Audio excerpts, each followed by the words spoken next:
지금 새벽 6시가 되었습니다.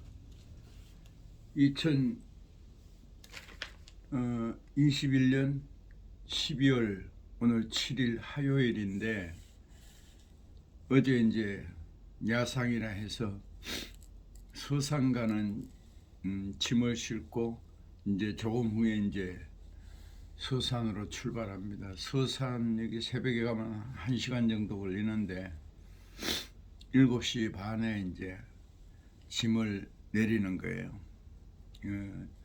집을 지을 때 필요한 이렇게 대리석 이런 걸 싣고 가는데요.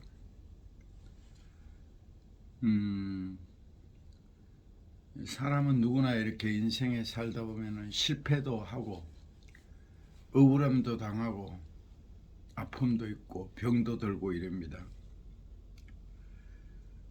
저는 약국을 40년을 했는데 전반기 20년은 우리 매형하고 했는데 그 20년을 열심히 하였습니다. 그때는 직원이 한 10명 이상 될 때도 있었습니다. 청주에서 제일 큰 약국, 지금 옛날엔 본정통이고 지금은 성안길이죠. 그때는 그 본정통이 아주 전국에서 옷가게든 메이커 하여튼 제일 매출이 높았다 합니다. 지금은 이제 청주가 도시가 분산돼 가지고 옛날 같지는 않지만 아주 좋을 때 거기서 한 20년 정도 하고 IMF도 맞이하고 의학 분업이 시작되었죠. 그 이제 마지막 무렵에. 그래서 내가 열심히 한 약국에서 참 그때 3가지 어려움이 있었습니다. 그 중에 이제 20년 동안 약국을 하던 근무했죠. 월급 사장 겸 모든 책임을 지고 20년 동안 열심히 살아왔는데 그 약국에서 억울하게 제가 누명을 쓰고 퇴출당하는 상황이 있었고, 하여튼 더 2가지 더 어려움이 있었습니다. 3가지가 복합해서 오는데 8개월 동안 억울하고 힘들으니까 생이빨이 아프더라고요. 그 사람이 스트레스, 마음으로 아픔이 오는 것이 육신이 무너진다는 것을 알게 되었습니다. 제가 암이 안 걸린 것이 천만다행이죠.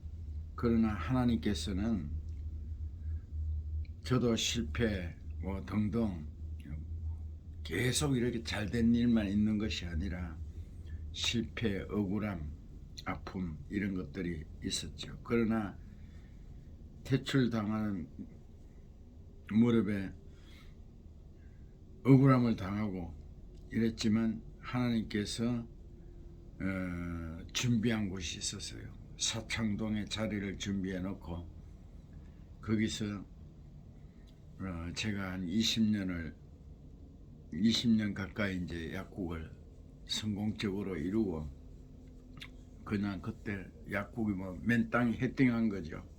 그런데 잘 이루고 후배한테 물려줬습니다.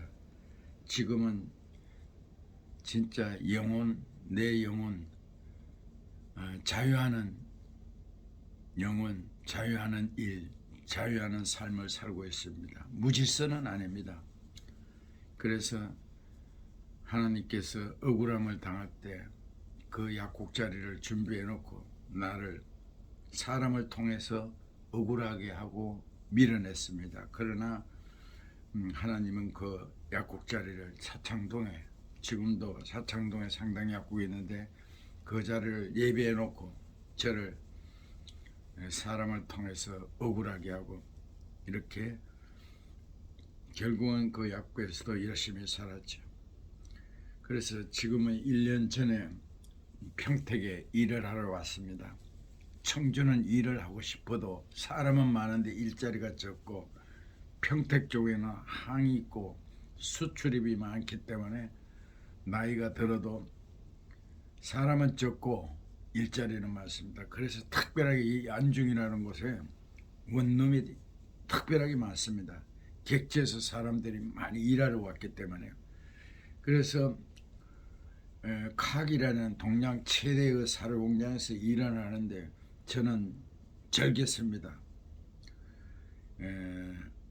뭐 청소도 하고 이러는데 노래하고 즐겁게 하고 이러는데 그 팀장이 좀 뭔가 나에게 대한 질투를 느낀 것 같아요. 그래 위에 부장한테 좀 나쁘게 이야기해가지고 억울하게 퇴출됐지만 그래도 하나님께서는 더 좋은 자리를 억울하게 나왔는데 더 좋은 자리를 준비해 주시더라고요.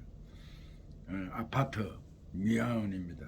아파트 미화원은 아주 쉬워요. 하루 6시간, 토요일은 3시간, 뭐 월요일은 한 6시간 일을 하지만 평일에는 뭐 2시간이면 일이 끝나요. 그럼 책도 읽고 유튜브도 만들고 글도 쓸 시간이 있었습니다. 그러나 거기서도 하다 보니까 그 팀장이 군 중령 출신인데 예편한 분인데 이 사람이 군대식으로 그 단순한 일인데 뭐 이렇게 시킬 때 화를 내고 분노를 내고 시키고 그 어떤 분노를 밑에 자기 밑에 직원들한테 쓸데없이 분노를 내고 이래서 제가 아무 말 없이 거길 또 간두게 되었습니다. 그러다 보니 또 그 업사무소에서 주민센터에서 일자리를 주는데 고물상 분리하는 공장에서 나오는 고물을 분리하는 이런 8시간 7시간 40분을 꼬박 일하는데 이 주인이 부부가 삼성에 근무하다 40대의 그 고물상을 차렸다며 칭찬을 했어요. 이거는 뭐 누가 이제 영구적으로 뭐 퇴직이 없는 거니까 잘했다고 내가 칭찬했어요. 근데 이 사람이 CCTV로 직원들을 일을 하는 장소를 이렇게 감시를 하는 거예요. 뭐 화장실에 잠깐 갔다 와도 쫓아오고 참. 그런데 또 일을 하다가 그 뭐 단순한 일인데 자기하고 안 맞는다고 막 집어던지고 화를 내고 이래서 내가 도저히 참질 못해서 내가 내일부터 간두겠다고 이렇게 하였습니다. 그 후에 이제 내 친구가 이제 전기차 1톤 차를 하는데 이걸 해보니까 월급보다 수입이 안 돼서 날 보고 하라 하더라고요. 그 내가 하니까 그 해운 물류회사에서 아침마다 이렇게 일단은 아침마다 그 물류를 주니까 또 그때 이제 다른 물류회사를 하나 또 소개를 받아서 했는데 여기서 하나씩 주니까 아침마다 거기를 출근을 못하게 되죠. 그래서 거기서 며칠 안 했는데 거기는 물류가 엄청 많아요. 차도 많고 뭐 1톤 차가 10대씩 되고 큰 차가 엄청 대기하고 이랬는데 거기서도 이제 결국은 내가 이제 출근하지 않는다고 입차하지 않는다고 이제 잘렸어요. 그런데 우연히 참 이렇게 그건 처음 보는 분인데 그 탑차를 이렇게 씌우는 그 공장이 있습니다. 거기 만났는데 부산 분인데 이분이 이렇게 잠깐 이야기하는데 이 물류회사를 소개시켜 주더라고요. 그 회사에서는 입찰을 안 해도 되고 그냥 편안하게 되는 대로 오후에 뭐 야상 이런 거를, 야상이라는 거는 저녁에 싣고 공사장에 아침에 7시 반에 도착시켜 주는 거예요. 그러면 벌써 아침 일찍이 한 건을 하는 거예요. 서울을 가면 최소한 10만 원, 오늘 서산 가는 것도 10만 원. 이러면은 아침 일찍이 벌써 한 건을 한다는 것은 굉장히 여유로운 거죠. 그래서 내가 지금까지 실패를 통하고 억울함을 당하고 이랬지만 그 후에 하나님께서는 더 좋은 것을 예배해 주신다는 거예요. 그것은 내가 잘난 것보다는 저는 이제 하나님 안에서 예수님의 이름으로 지금 완벽하지는 않지만 정직하게 살려고 발부둥칩니다. 예수 믿는 사람은 첫째 진짜 양심적으로 정직하게 살려고 발부둥쳐야 됩니다. 그래서 오늘 유튜브 제목은 실패가 주는 지혜라는 이런 내용입니다. 1928년 여름 영국의 미생물학자 알렉산더 플레밍은 포도상구균을 배양 접시에 키우고 있었습니다. 그런데 실수로 창문을 닫지 않고 배양 접시도 치우지 않은 채 휴가를 떠났습니다. 얼마 뒤 시험실로 돌아온 그는 곰팡이가 핀 것을 발견했습니다. 대부분은 실험이 실패로 끝났다고 치워버렸을 텐데 그는 곰팡이 주변에 있던 포도상구균이 녹아있는 모습에 집중했습니다.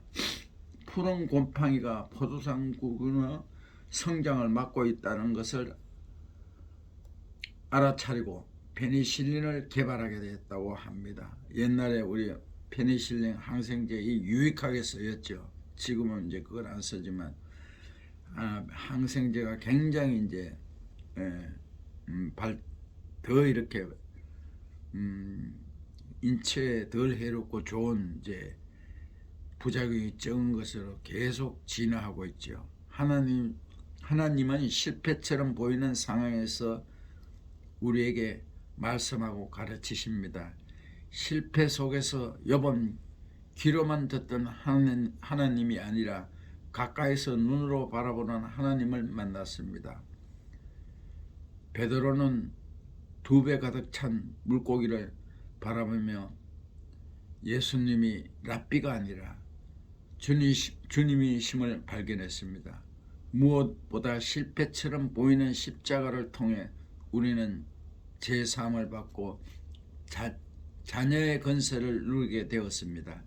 실패했다고 좌절하지 말고 오늘의 실수를 주님께 보이십시오. 겨울 같은 인생 속에 따스한 지혜의 옷을 지어주실 겁니다. 우리가 최고는 예수님과 동행하는 것입니다. 진짜 천국과 지옥은 있습니다. 예수님과 동행하는 삶을 사시기를 바랍니다. 오늘도 행복한 하루 되세요.